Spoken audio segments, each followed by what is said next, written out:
తెలుగు చిత్రాల్లో అలరించిన నటి ప్రస్తుతం నెట్టింట ఓ హాట్ టాపిక్. ఆమె ఏ ట్వీట్ చేసినా పోస్ట్ చేసినా క్షణాల్లో వైరల్ అవుతుంది. మాయాజాలం సినిమాతో హీరోయిన్ గా ఎంట్రీ ఇచ్చిన పూనం కౌర్ తర్వాత ఒక విచిత్రం, శౌర్యం, వినాయకుడు, నాకవల్లి, గగనం, శ్రీనివాస కళ్యాణం వంటి సినిమాలతో తెలుగు ప్రేక్షకులకు దగ్గరైంది. నటి పూనం కపూర్ చాలా కాలంగా సినిమాలకు దూరంగా ఉంటున్న విషయం తెలిసిందే. ఒకప్పుడు హీరోయిన్ గా రాణించిన పూనం ఆ తర్వాత పలు సహాయక పాత్రలు చేసింది. ఆ తర్వాత ఉన్నట్టుండి సినిమాలకు దూరమైంది. పూనం సినిమాలకు దూరంగా ఉంటున్న పలువురిపై వివాదాస్పద వ్యాఖ్యలు చేసి కొన్నిసార్లు వార్తల్లో కూడా నిలిచింది. అలాగే పలు ఇంటర్వ్యూల్లోనూ పాల్గొంటుంది.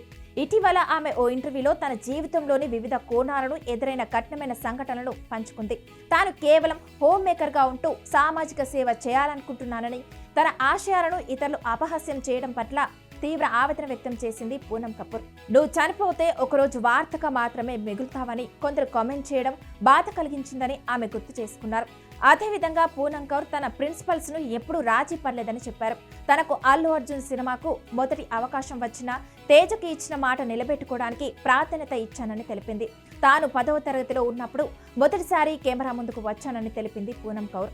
అయితే ఇండస్ట్రీలో తాను ఏ దర్శకుడిని అవకాశం కోసం అడగలేదని, కేవలం ఆడిషన్స్ మాత్రమే ఇచ్చానని స్పష్టం చేశారు. తేజ లాంటి దర్శకులు మీరు ఇండస్ట్రీకి సరిపోరు అని చెప్పినా కూడా కేవలం కాలేజ్ ఫీజు కట్టడం కోసం నటించక తప్పలేదు.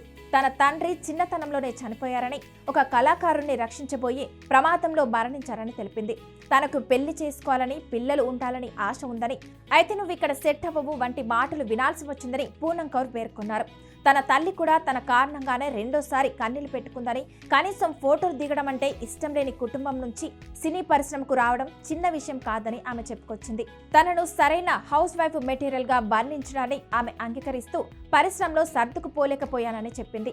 సమాజంలో అంతమనేది ఒక శాపంగా మారిందని, ముఖ్యంగా మహిళలకు ఇది నిజమని పూనం కపూర్ తెలిపింది. తన దృష్టిలో మన నమ్మకం, కుటుంబం, భవిష్యత్తు నుంచి మనల్ని మనం వేరు చేసేవాడే రాక్షసుడు అని పూనం కౌర్ చెప్పుకొచ్చింది.